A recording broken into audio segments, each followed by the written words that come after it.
Ah, bonjour, mais... Oh, la flemme. Ah, cette fois-ci, c'est la bonne.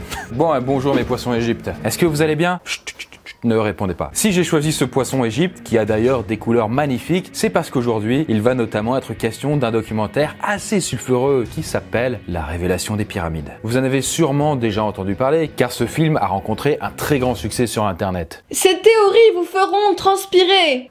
Majuscule. Il a fait des dizaines de millions de vues sur YouTube, ce qui est quand même exceptionnel pour une vidéo de presque 2 heures sortie de nulle part. Il a été traduit dans plusieurs langues et il est même passé en boucle sur certaines chaînes de télé comme RMC Découverte. Ouais, vous rêvez pas, sachant qu'on sait que c'est que du bullshit derrière. Alors pourquoi un tel engouement, pourquoi une telle effervescence? Eh bien allez-y, demandez-moi. Pourquoi un tel engouement? Pourquoi une telle effervescence? Bonne question. Eh bien parce que ce documentaire contient des révélations à propos des pyramides, comme son nom l'indique en fait. Le réalisateur du docu s'est intéressé aux sites archéologiques les plus anciens et les plus mystérieux du monde, comme les statues de l'île de Pâques ou encore les pyramides de Gizeh. Et il est arrivé à une conclusion perturbante. Ces monuments n'ont pas pu être construits comme on le raconte. Les théories officielles sont complètement à côté de la plaque, selon lui. Et c'est ce que le documentaire démontre en relevant toutes les incohérences de ces théories. Après plusieurs dizaines de minutes de visionnage, on comprend que les bâtisseurs de pyramides étaient bien plus avancés technologiquement qu'on aurait pu le croire. Et peut-être même plus avancés que nous. Bah d'accord, mais alors qui les a construites? Ça, le docu reste assez évasif. Mais il envisage que le site de Gizeh avec les pyramides donc soit une horloge astronomique hyper perfectionnée, qui aurait été construite par une civilisation très ancienne. Et ce, afin de nous prévenir d'une catastrophe imminente. Si ce film a tant fait parler, c'est donc parce qu'il a une dimension prophétique et parce qu'il a su relever assez de coïncidences pour troubler même les esprits les plus cartésiens. Attends Chris, imagine 2 secondes que ce qui est dit dans le documentaire soit vrai. Ça veut dire que le mec qui l'a réalisé, Patrice Pouillard, c'est un prophète. Effectivement, Pouillard est bien le réalisateur, mais ce n'est pas lui qui a eu l'idée originale. C'est quelqu'un d'autre qui est à l'origine du film. Les révélations sont toutes tirées des travaux d'un personnage énigmatique qui a consacré 40 ans de sa vie à l'étude des pyramides. Un personnage qui est d'ailleurs mentionné plusieurs fois dans le documentaire. Donc, s'il y a un prophète, c'est lui. Mais cet homme ne se montre pas à visage découvert dans le film. Pas vrai, Aquali?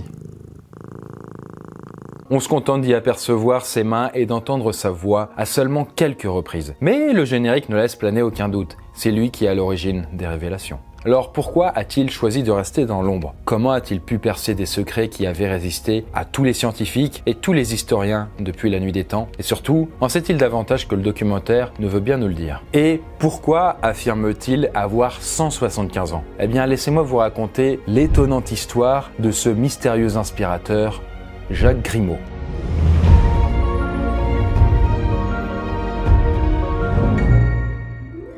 Bon, au moment de la sortie du documentaire, Jacques Grimaud n'était absolument pas connu du grand public. Il était président d'une petite association assez confidentielle, Atlantis, mais comme on l'a dit, le succès de la révélation des pyramides a été retentissant et les théories de l'inspirateur sont rapidement devenues très populaires. Elles ont même été relayées par des grands influenceurs comme Squeezie. Rien que ça. Ils m'ont eu, les conspirationnistes! Bref, Grimaud devenait un peu l'objet de toutes les interrogations et tous les fantasmes. Le gars commençait à avoir un vrai fan club. On voulait tout savoir sur lui. Et ça tombe bien, car il n'a pas tardé à faire ses premières apparitions publiques. C'est aussi à cette époque qu'il a fondé sa propre association, la Nouvelle Atlantide. Grimaud commence alors à donner des cours. Il fait des conférences et il accepte tout un tas d'interviews. Mais est-ce qu'on allait enfin tout savoir de lui? Malheureusement pour notre curiosité, non. Il reste assez évasif dans ses apparitions sur Internet. Il en dit assez peu sur ses découvertes et il refuse systématiquement de parler de lui et de sa vie. Il est des choses que je laisse de manière allusive pour qu'on aille chercher dedans. On veut la vérité, faut prendre le courage d'aller la chercher par soi-même, avec sa méthode, etc. et la juger comme ça. Et s'il en dit si peu au grand public, c'est parce qu'il se revendique d'une tradition de pensée qui s'appelle l'hermétisme. Bon, et pour vous la faire courte, les hermétistes ne disent jamais clairement les choses. Ça ne fait pas partie de leur méthode de communication. Ils utilisent un langage codé. Ils sont dans les sous-entendus, dans les allusions. Mais comment il espère être compris s'il dit pas les choses clairement? Justement, les hermétistes ne veulent pas être compris. Du moins, ils ne cherchent pas à être compris du plus grand nombre. Seuls les initiés doivent être capables d'intercepter les messages. Pourquoi il s'adresse qu'à quelques privilégiés? Eh bien parce qu'ils préfèrent réserver le savoir aux plus méritants, à ceux qui ont le courage de chercher par eux-mêmes. Car Jacques Grimaud a certaines connaissances qu'il serait, selon lui, très dangereux de mettre dans n'importe quelle main. quelque chose à ne pas mettre entre toutes les mains. Avec Vegamissile, vous êtes satellisé. Puis je ne vous cache pas que Grimaud est aussi une personnalité assez sulfureuse. Vous pensez bien que son discours est quand même très à contre-courant des consensus scientifiques, et c'est aussi pour ça qu'il en dit pas trop. Il se protège des attaques de ceux qu'il appelle les trolls, ceux qui cherchent la petite bête ou qui ont une pensée très académique, un peu trop quoi, trop étriquée à son goût. Ceux qui lui reprochent aussi d'être sectaire. Et ouais, quand des groupes de personnes commencent à partager des croyances un peu divergentes, Je suis divergente. comme je disais, divergents de la norme, et qu'ils cultivent un certain secret, certes, ça peut fasciner, mais ça peut aussi inspirer la crainte. Et justement, ça tombe à point nommé pour en parler un peu, puisqu'il y a un groupuscule sectaire, très secret, et franchement inquiétant, dans le roman Augmenté que je suis en train d'écrire et de finaliser. Bref, du coup, dans le roman, personne ne sait qui sont les membres de ce groupe, ni ce qu'ils veulent. Après, peut-être Ariane, qui est l'héroïne du roman, elle s'en doute un petit peu, puisqu'ils n'arrêtent pas de la suivre, avec leur grande tunique et le parapluie qu'ils emportent toujours avec eux. Ah bah je flipperais à sa place. Moi, c'est ce qu'elle fait, hein, ça je te rassure. À la base, elle avait une vie presque normale, enfin je dis presque, car elle dormait quand même dans une niche dans son jardin, mais en tout cas elle était tranquille, jusqu'à ce que son youtubeur préféré lui confie un mystérieux médaillon. Et c'est justement à partir de là qu'elle a commencé à se faire suivre à la trace. Et si ce médaillon est si convoité, c'est peut-être parce qu'il donne certaines capacités, on va dire, à son propriétaire. Bref, justement, en parlant conspiration, revenons à notre mystérieux inspirateur. Jacques Grimaud est hermétique, car il n'a pas envie de dispenser son savoir à n'importe qui. Ok, pourquoi pas, c'est un petit peu comme les Jedi finalement. Et quand 900 ans tu auras, comme moi, moins en forme tu seras. Mais rassurez-vous, ces apparitions sur internet permettent quand même d'en apprendre un petit peu plus sur son CV, qui est très chargé. Vous allez voir que la pyramidologie n'est qu'un de ses nombreux domaines d'expertise. Attendez, du coup, je déplie un petit peu son CV. Donc Grimaud a étudié la médecine et a 36 ans d'expérience médicale. D'ailleurs, on va y revenir aussi, mais il a étudié les mathématiques, ou même la sémantique générale. C'est quoi? Bah écoute, ça je sais pas. Mais ça sonne bien en tout cas. Et puis il est aussi calé en physique-chimie. Bon, il touche globalement à toutes les sciences, hein. Et j'ai pas fini. Il est aussi ingénieur conseil en communication hôtelière et touristique. Ingénieur touristique? Oui, et c'est toujours pas tout. Grimaud a également des talents de musicien et de dessinateur de BD. Et en prime, une carrière militaire à son actif, mais il a pas envie de trop en dire puisque c'est confidentiel. Ah, toi, t'étais militaire aussi? Moi, oui. Ouais, Grimaud sait beaucoup de choses. En tout cas, assez pour être craint par la CIA. Il va finir par être enlevé par la CIA. Non, la CIA a trop peur des retombées que cela occasionnerait. Qu'est-ce que t'en penses, chaton? Oui, nous revenons en direct pour le lancer. Le lancer, ça y est, le chat est lancé. C'est incroyable, cette vélocité.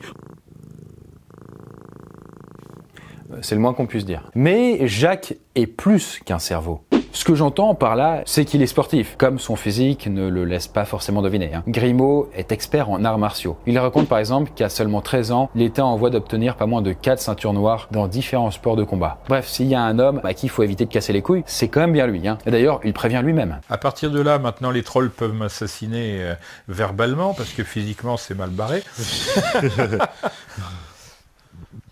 Bref, vous direz pas qu'on vous avait pas prévenu, hein. Après voilà, je me permets quand même de rigoler parce que Grimaud est lui-même assez blagueur.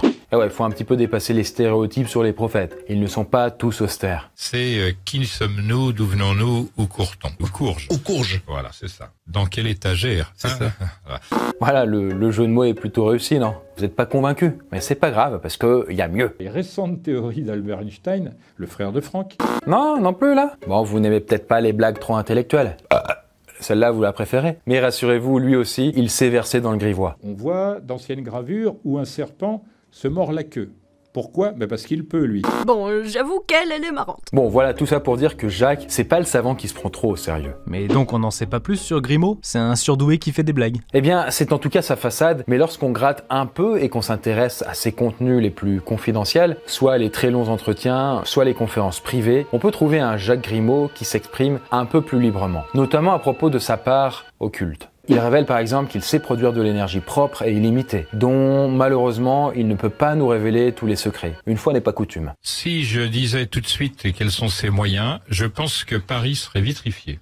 Voilà, après il a raison, hein, une boulette est si vite arrivée. En même temps, on peut comprendre qu'il ne nous laisse pas utiliser quelque chose d'aussi dangereux, oui, voilà. Un grand pouvoir implique de grandes responsabilités. Bref, Grimaud... Grimaud, j'en ai marre de ce nom, ça rime avec grimoire quoi, putain. Est-ce que c'est un magicien? Qu'est-ce que tu fais chez... Qu'est-ce que tu fais chez les Serpentards? Bref, en tout cas, Grimaud est bien plus qu'un surdoué des arts et des sciences. Il a, en fait, osons les mots, des connaissances surnaturelles, et elles sont très variées. Grimaud sous-entend en effet qu'il a des pouvoirs de voyance, de télépathie, mais aussi d'alchimisme, de lévitation, d'astrologie, de numérologie et même de tourisme. Je suis prêt à croire beaucoup de choses, mais le pouvoir du tourisme... Non, tu te moques de nous. Bon, en vrai, le dernier c'était une blague. Mais Jacques a quand même déjà réussi à synthétiser la pierre philosophale. Une pierre qui peut donner à son propriétaire beaucoup de pouvoir. Un peu comme le médaillon d'Orion dans ton roman. Eh bien, oui, exactement. Très beau rebondissement. Mais je ne répondrai pas à cette question directement. Je suis quand même quelqu'un d'hermétique. Bon, d'accord. Mais pour revenir à Jacques, je parie qu'il peut pas nous donner la recette. Bah oui, ce serait trop dangereux. Effectivement, il n'a pas donné la recette de la pierre philosophale. Mais n'allez pas non plus croire qu'il garde tout pour lui. S'il y a bien une recette que Grimaud est prêt à partager, c'est bien celle de sa longévité hors norme. Car, comme vous l'avez vu dans le titre de la vidéo, Jacques Grimaud prétend vivre depuis pas moins de 175 ans. Et ce, grâce à ce qu'il appelle la pilule perpétuelle. Voilà, rien que ça. C'est un médicament surnaturel qui permet de multiplier la durée de vie par 10. Non mais Chris, personne serait assez con pour croire ça. Eh bien si, mais probablement plus à cause du désespoir qu'à cause de la bêtise. Dans le fan club de Grimaud, il y a certaines personnes âgées qui le suppliaient de rallonger leur vie d'au moins quelques années. Quand on a peur de la mort, on se raccroche parfois à n'importe quoi. Mais Grimaud est aussi très généreux de ses conseils médicaux. Il n'hésite pas à donner de son temps pour essayer de guérir les malades parmi ses adeptes. Bon, évidemment, ce n'est pas de la médecine conventionnelle. Il a par exemple traité la schizophrénie d'un jeune disciple avec des épluchures de pommes, de terre. Non, les pommes de la terre. Donc c'est qu'elles viennent, les patates? De la terre? Bah oui, elles viennent pas du ciel. Et des comprimés de lithium, ainsi que des exercices de yoga. Et il est resté schizophrène? Bah, schizophrène, c'est la médecine moderne qui le dit, mais Grimaud pense plutôt que le jeune homme est hanté par une âme. Non mais comment on peut croire à ça? Écoutez, notre médecin improvisé sait inspirer confiance et il sait aussi vendre du rêve. Personne ne lui commande de traitement du jour au lendemain. Le schéma est plus progressif. Au début, on regarde juste ces contenus gratuits qui donnent envie d'en savoir plus. Puis alors on creuse, et plus on cherche, plus les insinuations de Grimaud mettent l'eau à la bouche, plus le suspense grandit. C'est seulement à partir de là que certains fans sont tellement à bloc qu'ils finissent par se fier à ses traitements. D'autres adeptes commencent aussi à acheter ses cours, à assister à ses conférences payantes. Et c'est comme ça que Grimaud s'est offert la vénération absolue de certains disciples, qui tremblaient carrément quand ils avaient l'occasion de parler à ce Dieu vivant. Mais encore une fois, ces contenus laissent à désirer. À ce stade, ceux qui sont pas encore découragés d'attendre sont vraiment ardents et prêts à tout pour accéder au secret du maître à penser. Mais Grimaud temporise encore. Ce que j'attends, c'est qu'on puisse passer au suivant, parce que là, comme je vous dis, ça va être le tremblement de terre culturel.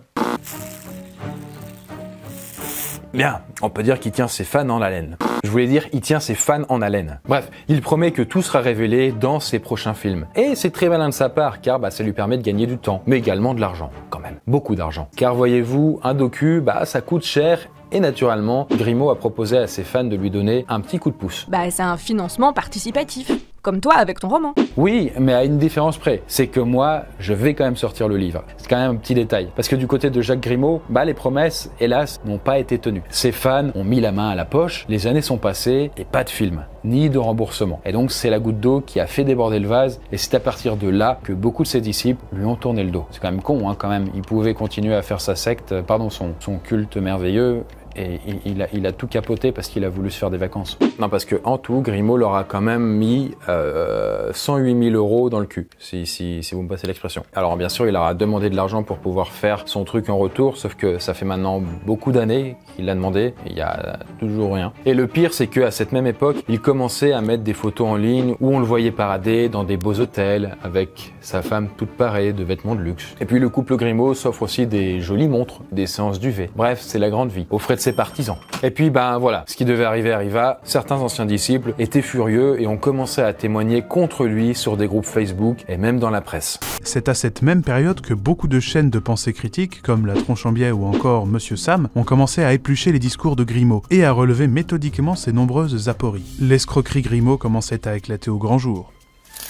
Et ouais, même en essayant de rester vague pour faire saliver son audience, Même en essayant de pas trop en dire, je vous cache pas que Grimaud a parfois débité des trucs plus que fantaisistes. La lune vaut 18 comme on l'a vu dans l'arcane 18 du tarot. Elle domine. C'est également la référence à la Grande Pyramide qui est aussi vue de profil un triangle. Et j'ai dit tout à l'heure, relativement au nombre 18, qu'il figurait le tour de la salle, la chambre haute de la Grande Pyramide, dès lors qu'on donnerait une valeur 3, trismégiste, à chaque côté des carrés constituant cette chambre en double carré. Carré long pour les maçons. Et puis bon, allez, on n'est plus à ça près, mais il appelle aussi Dieu par son surnom. Et en dernier lieu, c'est le créateur, appelé Dieu ou comme on veut. Moi, je l'appelle Georges parce que c'est plus pratique. Et puis il dit aussi que les pyramides stabilisent la dérive des continents. Ça stabilise la mouvance des continents les uns par rapport aux autres. D'abord parce que lorsqu'on fait les mensurations, on ne compte pas ordinairement le bourrelet équatorial, normal.